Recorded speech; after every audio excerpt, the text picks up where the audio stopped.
Hey there, and welcome to the A.D.K Rock and Metal channel. I am Dave Does, one of your hosts. There's no Andy or Kirk with me today. They're off doing other things. But today's video, we're going to talk about PR and bands nowadays. So the PR industry is obviously a very important part of it. It's the way that your music gets out to the mainstream press, gets in front of more people, you get your album reviews, etc, etc, etc. So but I guess the question is, we live in a DIY world now, so more bands are recording their own music, more bands are doing their own music videos. So the question is, can you just do PR yourself? And the obvious answer is, well, yes, in theory you can.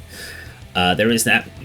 You can do the work. You can put the legwork in, you can find the contacts, but finding the contacts is really difficult. And even if you do get the contacts, let's say you get a list of contact names, a load of emails for people in the press industry, web pages, yada yada yada. You get all of this information, you get it all together, and you go, brilliant, I can now go out there, send it all out to them, and that will get me my press coverage.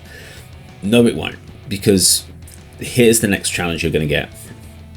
You're not a PR agency, so you have no relationship with these people that you're contacting. So people like A&R departments, etc., get inundated daily with blind emails from PR companies, and if they don't have a personal relationship with that PR agent or anything like that, then the likelihood is it's just going to get swept under the rug unless they have time to really do anything with it, or there's something really catching about that press release. So that's your first problem. The second problem is, yes, the sheer number of contents that come out. There is so much that goes out to these people that you're going to get lost within the chains. You need that personal relationship so you can reach out to them directly. So you don't have that because you haven't worked within the industry.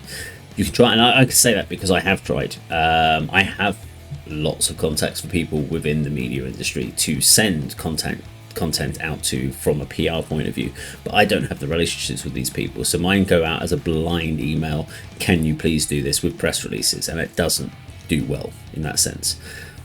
So can you do PR yourself? Yes. Should you do PR yourself? Starting out, yes. I think you should consider it for every single release that you do. Everything you put out there, you should be reaching out to any kind of vlogger, blogger, web page, webzine, whatever you can, and sending details to them, because every little bit of information out on the internet that you can get about your band is vitally important, because it builds a profile, it builds up an algorithm that basically helps with analytics about your data, about your name. The more places it's listed, the more times it'll be available in the searches, and that's what you want to boost your brand identity. So taking your album, taking your single, taking your music video and posting it on Facebook and Instagram, going, we've got a new video out, is not going to help you.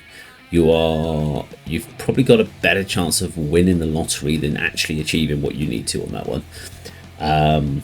So should you do PR yourself? In the early stages, of course, and as soon as you think you're in a position where actually you can get behind and start to look at it, you should budget your PR. Now, we should talk about whether you should do PR management companies or record labels is what you're looking at. And to be honest, management companies and record labels come after your PR. So your early stage PR is where you need to be thinking about, and then it depends on whether you then go down the route of management or you go down the route of record label.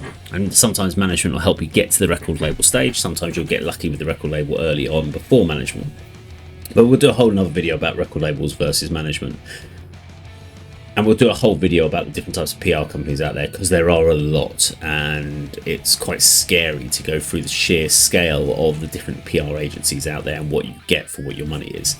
But you should budget. As a band, you should budget. And this is the thing people sometimes forget about musicians, is being in a band is so costly. It's the most expensive habit you can imagine you can ever have. Once you get all your equipment, you travel stupid amounts of miles to go play a gig to 20 people in a pub. You come back home, you've taken time off work, you funded all your websites, you funded all your merch, and you never get any of that money back. And now you're putting out a single that you're never going to make any money on. You're putting out a music video that's cost you several £100s to put your video together, and you're never going to make any money on that either. And now you're going to spend money on a PR company that's not even going to generate you a huge amount. And that's the reality of being a band. You do it for passion. This is why bands kind of go on hiatus, people leave bands, etc. Because it's like you need a huge amount of expendable income with no guarantee. It's a gamble. It's like a, I don't know, 10,000 to 1 chance that you might achieve what you want to with the band if you're lucky. There's a lot of things that have got to fall into place. Doesn't matter how good a musician you are and how good your band is. I've heard some amazing bands that have never got out the local scene, and they sound phenomenal, but they just never break through. And that's where PR is vitally important. So it should be one of your biggest expenditures when you're looking at the early stages. Once you've got your core music stuff, your photos and stuff done, you should be looking at how you can boost your PR throughout the year. Maybe that's 4 campaigns throughout the year, every 3 months dropping something new to keep that going for the first couple of years. We were looking to grow in. You're not going to do one PR campaign that's going to cost you 50 quid and you're suddenly going to be rock stars that are going to get signed and be on in Metal Hammer or whatever it might be, and you're going to be playing the Bloodstock main stage. It's not going to happen. Well, you never know, it could, but better chances of winning the national lottery, to be quite honest. But